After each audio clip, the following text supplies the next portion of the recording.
Hello students, welcome to class 11th physics chapter 4 motion in a plane.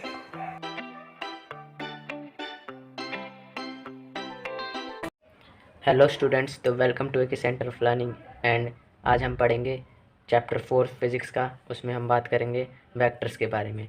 तो vectors के बारे में आज हम आपको बताएंगे। तो इसमें केवल हम आपको वेक्टर का इंट्रोडक्शन देंगे और उसके बारे में कुछ बेसिक्स नॉलेज देंगे।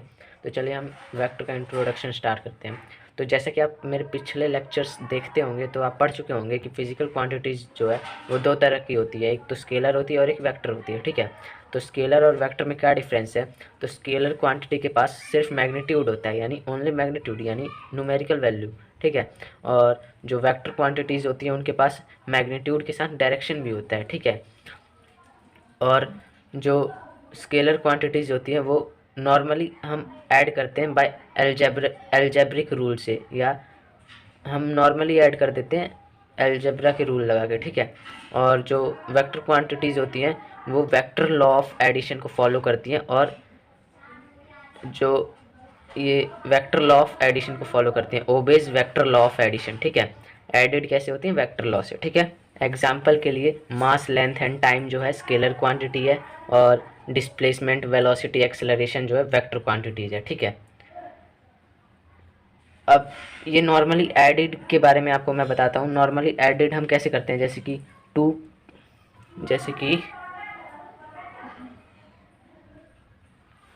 कि two plus 5 is equal to 7 होता है ना, ये नॉर्मली हमने ऐड कर दिया। और 3 प्लस 4 इज इक्वल टू 7 होता है, ये नॉर्मली एडिशन है। ठीक है, अगर हम वेक्टर के हिसाब से इसे एडिशन करें तो मान लो कोई बंदा यहाँ से नॉर्थ की तरफ गया, ठीक है, और इधर ईस्ट की तरफ गया। ठीक है, या फिर आप ऐसे समझ सकते हो, पहले वो ईस्ट की तरफ गया इधर से, फिर नॉर्थ की तरफ गया, उसका टोटल डिस्प्लेसमेंट क्या है? तो यहाँ पे वो 4 सेंटीमीटर नॉर्थ की तरफ गया, 3 सेंटीमीटर, 4 सेंटीमीटर ईस्ट की तरफ गया और 3 सेंटीमीटर नॉर्थ की तरफ। तो यहाँ पे आएगा उसका डिस्प्लेसमेंट 5 सेंटीमीटर। 5 सेंटीमीटर आएगा ना, ये 90 डिग्री का एंगल है, तो ये आप पाइथागोरस प्रमेय लगाओगे तो ये 5 आएगा। तो हम देख रहे हैं कि वेक्टर क्वांटिटीज़ कहीं ना कहीं एंगल पे भी डिपेंड करती है ना। तो ये normally vector law of addition को फॉलो करती है और स्केलर क्वांटिटीज़ डायरेक्ट ऐड हो जाती है। ठीक है, अब हमें वेक्टर क्वांटिटी की ज़रूरत ही इसीलिए पड़ी क्योंकि कभी 4 और 3 जोड़ के 5 आ जा रहा था, और कभी वो सीधा ही गया। ठीक है, 4 सेंटीमीटर इस तरफ गया, फिर 3 सेंटीमीटर इस तरफ गया, तो 3 और 4 जोड़ के 7 आ गया। ठीक है, और 4 सेंटीमीटर वो इस तरफ गया, फिर 3 सेंटीमीटर वो वापस आ गया, यानी 4 और 3 को जोड़ के 1 आ गया डिस्प्लेसमेंट बोले तो। ठीक है, तो इसीलिए हमें वेक्टर की ज़रूरत पड़ी, ताकि ये कैसे हो रहा था इसी चीज़ को समझने के लिए एक नई क्वांटिटी आई, वेक्टर। ठीक है, तो वेक्टर बेसिकली इतना ज़रूरी क्यों है हमारी लाइफस्टाइल में, तो वो हम जानते हैं। तो मान लो ये कोई बॉडी है, इसको जाना है यहाँ पे। ठीक है, तो ये कैसे जाएगा? ये 1 किलोमीटर है और यहाँ से 1 किलोमीटर यहाँ से। ठीक है, तो इसको कोई कहे कि तुम्हें यहाँ मान लो एम पॉइंट पर जाना है। ठीक है, एम यानी मार्केट में जाना है। तो इसको पता नहीं है कि मार्केट कहाँ है। उसने कहा कि तुम जहाँ खड़े हो वहाँ से 2 किलोमीटर दूर है मार्केट। ठीक है, तो ये 2 किलोमीटर आगे भी भाग सकता है, 2 किलोमीटर, 1 किलोमीटर इस साइड, फिर 1 किलोमीटर इस साइड भी जा सकता है ना। यानी 2 किलोमीटर यहाँ आ गया ये, फिर यहाँ से पूछता है किसी से कि मार्केट कितना दूर है, तो वो कहता है 2 किलोमीटर, तो वो 2 किलोमीटर और आगे भाग गया, यानी वो डिस्टेंस और मार्केट से दूर होता ही जा रहा है ना। तो इसी वजह से वेक्टर की ज़रूरत पड़ी, ताकि हमें डायरेक्शन भी बता सके वो। 1 किलोमीटर यहाँ, फिर यहाँ से साउथ की तरफ 1 किलोमीटर, ऐसे डायरेक्शन आ गई ना, तो वो अपनी पोजीशन पर पहुंच गया। ठीक है, ऐसे ही यहाँ पे है, ये एक ऑब्जेक्ट है, यहाँ से यहाँ 1 किलोमीटर है, फिर यहाँ से इसका टारगेट जो है वो 1 किलोमीटर दूर है। यहाँ से किसी ने इसको बताया कि तुम्हारा टारगेट 2 किलोमीटर दूर है, ये इधर चला गया। फिर यहाँ से किसी ने इसको बताया कि तुम्हारा टारगेट 2 किलोमीटर है, फिर वहाँ से वो और आगे चला गया। ऐसे ऐसे ये अपने टारगेट से और दूर होता गया। ठीक है, तो किसी ने इसको डायरेक्शन नहीं बताई। तो जब लोगों को पता चला कि हाँ डायरेक्शन, वेक्टर नाम की भी कोई चीज़ है, तब इसने उससे डायरेक्शन पूछी, तब उसने डायरेक्शन बताई कि इधर से तुम सीधा जाना और अपने राइट की तरफ हो जाना। तो राइट की तरफ होते ही 1 किलोमीटर चलना। ठीक है, तो डायरेक्शन की ज़रूरत हमें इसीलिए पड़ी। ठीक है, तो नोट करके ये बात लिख लो कि all vector quantities had have direction but all quantities that have direction are not vector quantity. ये बात वेक्टर लॉ ऑफ एडिशन की है। जैसे कि एग्जांपल के लिए मैं आपको बताता हूँ, करंट हो गया, करंट के पास डायरेक्शन होती है, ठीक है। जैसे कि मान लो यहाँ से आया 2 एम्पियर करंट, इधर से आया 1 एम्पियर करंट और इधर से आया 5 एम्पियर करंट। तो टोटल इनपुट कितना है, 5 2 7 और 1 8, 8 एम्पियर करंट इनपुट है, तो आउटपुट कितना निकलेगा, 8 एम्पियर ही निकलेगा, है ना। तो अब चाहे इनके बीच में एंगल कितना भी हो, एंगल पे डिपेंड नहीं करे, ये डायरेक्ट एल्जेब्रिक सम हो रहा है इनका, ठीक है। तो ये एक फिजिकल क्वांटिटी है, एम जो करंट है एक फिजिकल क्वांटिटीज है, और ये स्केलर फिजिकल क्वांटिटी है ना, लेकिन इसके पास डायरेक्शन है अपनी। तो हम ये बात लिख सकते हैं कि जो जितनी भी वेक्टर क्वांटिटी होती है उनके पास डायरेक्शन होती है, लेकिन ज़रूरी नहीं है कि जिसके पास डायरेक्शन हो वो भी एक वेक्टर क्वांटिटी हो, ठीक है। मेन नेसेसरी कंडीशन जो है वो वेक्टर लॉ ऑफ एडिशन है। अगर जो कोई quantities vector law of addition को फॉलो करती है तो वो वेक्टर क्वांटिटी है, और नहीं करती तो वो वेक्टर क्वांटिटी नहीं है, ठीक है। एग्जांपल के लिए इसका दूसरा एग्जांपल है प्रेशर। प्रेशर के पास भी अपनी डायरेक्शन होती है बट वो स्केलर क्वांटिटी है, ठीक है। ये दोनों ही क्वांटिटी एंगल पे डिपेंड नहीं करती, they do not depend angle, ठीक है। तो अभी अभी हमने जाना कि वेक्टर क्वांटिटी क्या होती है, हमें इनकी ज़रूरत क्यों पड़ी, ठीक है। फिर हम जानते हैं कि वेक्टर क्वांटिटी को लिखते कैसे हैं, रिप्रेजेंटेशन ऑफ वेक्टर हम जानेंगे, ठीक है। तो वेक्टर क्वांटिटीज़ के पास क्या होता है, अपना एक मैग्नीट्यूड होता है, ठीक है। मैग्नीट्यूड को हम ऐसे रिप्रेजेंट करते हैं, तो उसे हम मॉडुलस ऑफ ए वेक्टर भी कहते हैं, यानी मॉडुलस ऑफ ए वेक्टर, इसे मॉड के अंदर लिखते हैं वेक्टर को, यानी उसका मतलब होता है मैग्नीट्यूड ऑफ वेक्टर, ठीक है।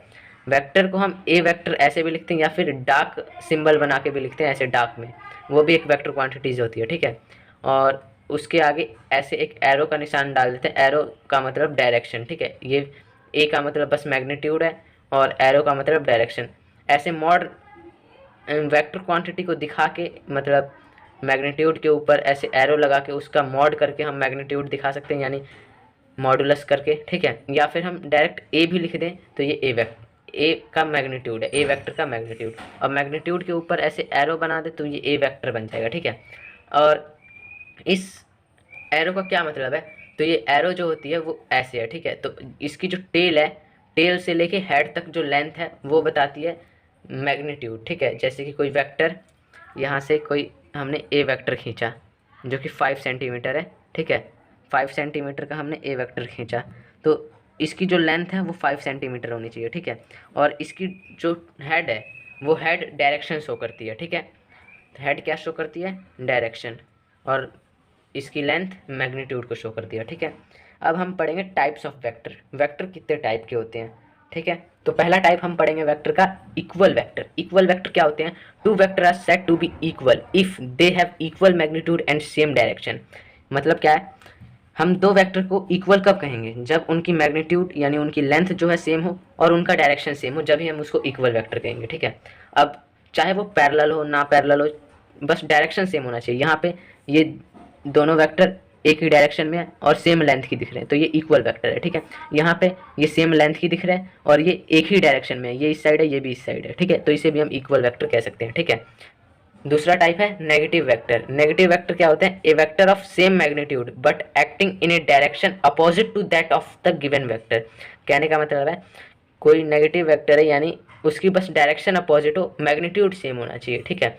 जैसे कि यहाँ पे एक एग्जांपल है, यहाँ पे ए वेक्टर है और यहाँ पे बी वेक्टर है। ए वेक्टर की डायरेक्शन ये है और बी वेक्टर की डायरेक्शन ये है, ठीक है।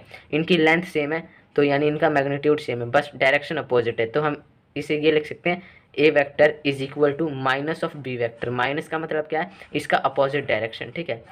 यानी माइनस साइन इसकी अपोजिट डायरेक्शन शो कर रही है, यानी ए से ये उल्टी डायरेक्शन में है, ठीक है। इसको हम ऐसे भी दिखा सकते हैं, ए वेक्टर उस साइड बी वेक्टर इस साइड, बस लेंथ दोनों की सेम है और डायरेक्शन अपोजिट है, ठीक है। कोलिनियर वेक्टर क्या होते हैं, विच हैव इक्वल और unequal magnitude and are acting along the parallel straight line, ठीक है। यानी चाहे उनकी लेंथ इक्वल हो चाहे ना हो, बट वो पैरेलल हो, पैरेलल होने चाहिए, ठीक है। Acting along the parallel straight line, जैसे कि यहाँ पे एग्जांपल के लिए ए वेक्टर ये है, बी वेक्टर ये है। अब देख सकते हो दोनों की डायरेक्शन जो है एक दूसरे पे पैरेलल है।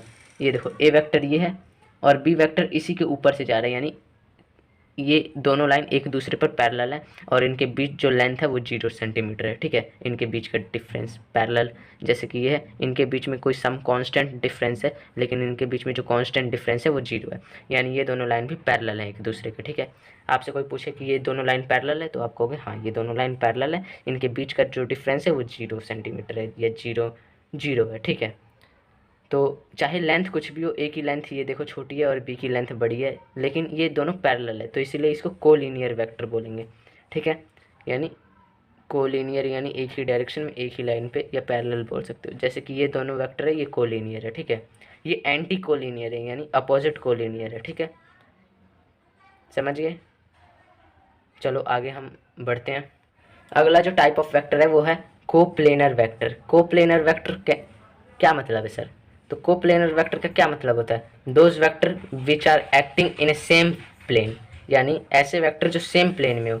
जैसे कि ये पेपर है, पेपर में एक डायरेक्शन इधर है, एक डायरेक्शन इधर है, प्लेन तो सेम है ना, 3D में नहीं है ना, 2D में ही है ना, तो यानी 2D में होना चाहिए, एक ही प्लेन में। तो दो वेक्टर हमेशा एक ही प्लेन में होते हैं, चाहे आप कैसे भी लिख लो। अब एक वेक्टर ऐसे रखा है ऐसे, और एक वेक्टर ऐसे रखा है, तो ये देखो ये इस प्लेन में आ गए, इस प्लेन में दिख रहे हैं, है ना, इस प्लेन में, यानी दो वेक्टर ऑलवेज कोप्लेनर होते हैं। आप ये बात लिख लो, two vector will always be coplanar. ठीक है, और कोप्लेनर वेक्टर क्या होते हैं वो मैंने आपको बता दिए।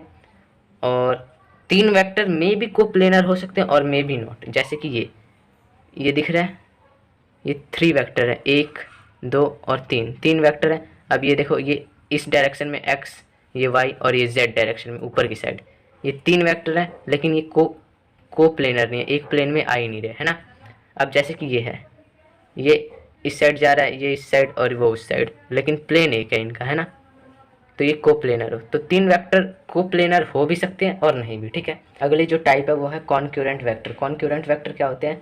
सेट ऑफ 2 और more vector whose line of action intersect at a point, यानी उनकी लाइन ऑफ एक्शन मिलनी चाहिए। जैसे कि ये वेक्टर है, ये 3 वेक्टर है, तो इनके लाइन ऑफ एक्शन एक ही पॉइंट से है। ठीक है, जरूरी नहीं है कि ये पॉइंट कॉमन ही हो उनके बीच, ऐसा भी हो सकता है। आप इसको पैरेलल शिफ्ट कर सकते हो, यहाँ से यहाँ दोनों वेक्टर को पैरेलल शिफ्ट करो तो इनका लाइन ऑफ एक्शन एक ही पॉइंट से होके जा रहा है, यानी ये भी जो है कॉन्क्यूरेंट वेक्टर है। कहने का मतलब है it is not necessary for all और any of the vector to be actually in contact with common point. समझे?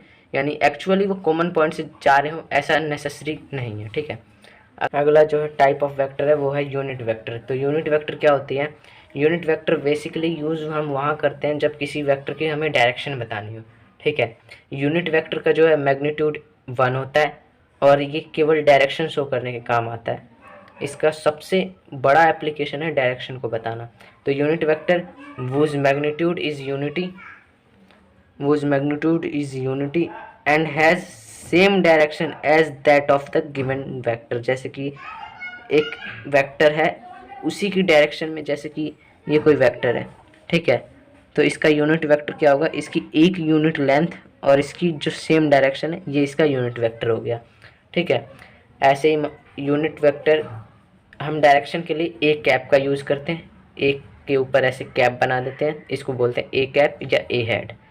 बेसिकली ज़्यादातर लोग ए कैप यूज़ करते हैं। ठीक है, तो ए कैप जो होता है वो डायरेक्शन ऑफ या वेक्टर क्वांटिटी के उसके मैग्नीट्यूड से डिवाइड कर दे तो उसका यूनिट वेक्टर आ जाएगा। यूनिट वेक्टर जो है डायरेक्शन शो करने के काम आता है, और ए कैप जो होता है डायरेक्शन लेस होता है। ठीक है, डायरेक्शन लेस क्वांटिटी है ए कैप, और ये केवल ए कैप जो है डायरेक्शन शो करती है। ठीक है, अगली जो टाइप ऑफ वेक्टर है वो है जीरो वेक्टर और नल वेक्टर। जीरो वेक्टर और नल वेक्टर क्या होते हैं?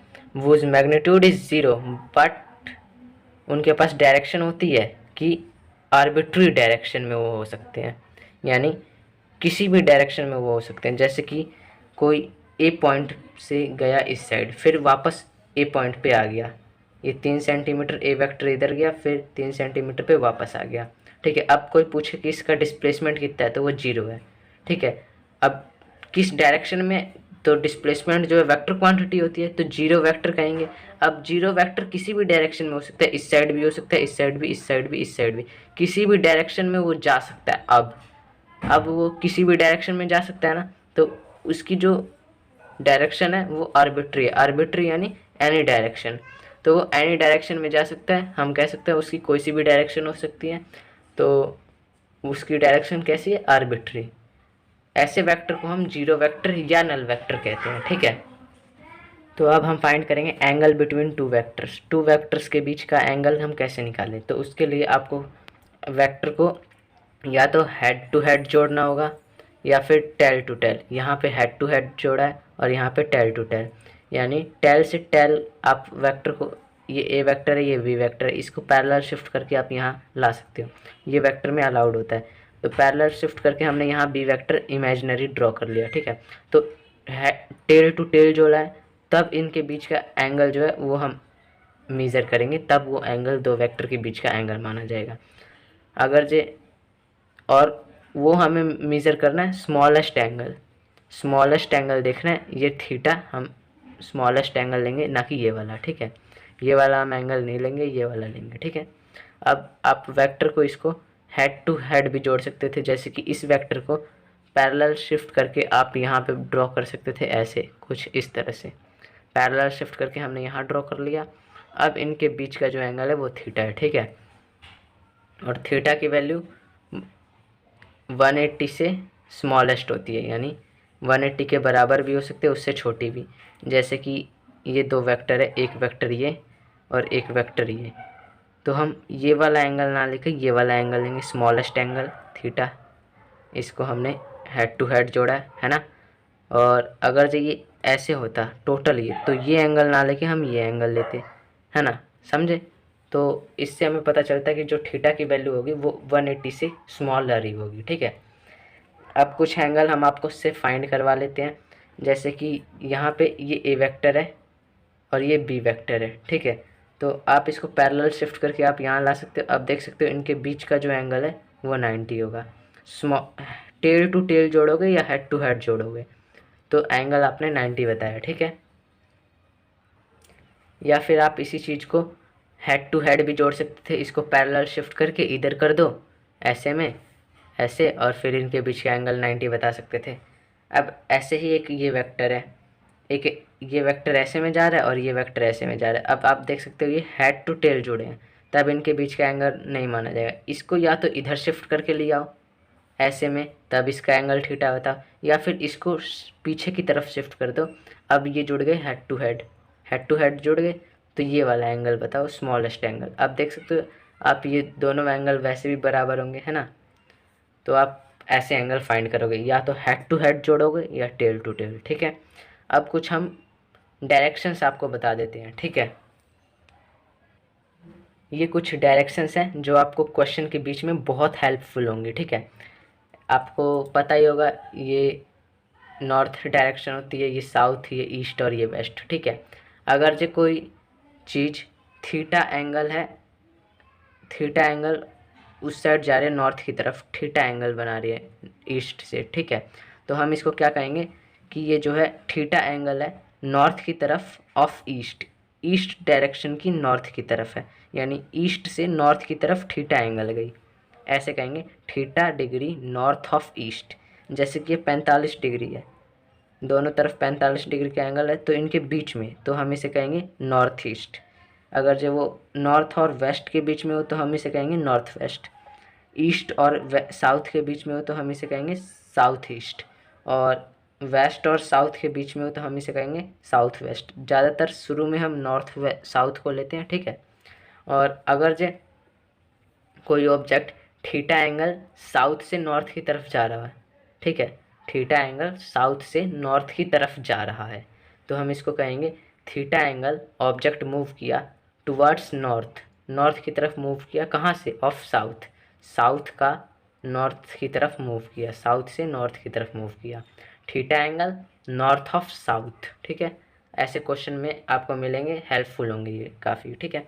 अगर जो हम कहें कि वो नॉर्थ से ईस्ट की तरफ चला थीटा एंगल, ठीक है, तो हम इसको कैसे कहेंगे, theta angle towards east of north, ठीक है, नॉर्थ ईस्ट की तरफ नॉर्थ का, ठीक है। अब हम कहेंगे कि थीटा एंगल वेस्ट की तरफ चला नॉर्थ से, तो कैसे कहेंगे कि object moves towards waste of north, ठीक है।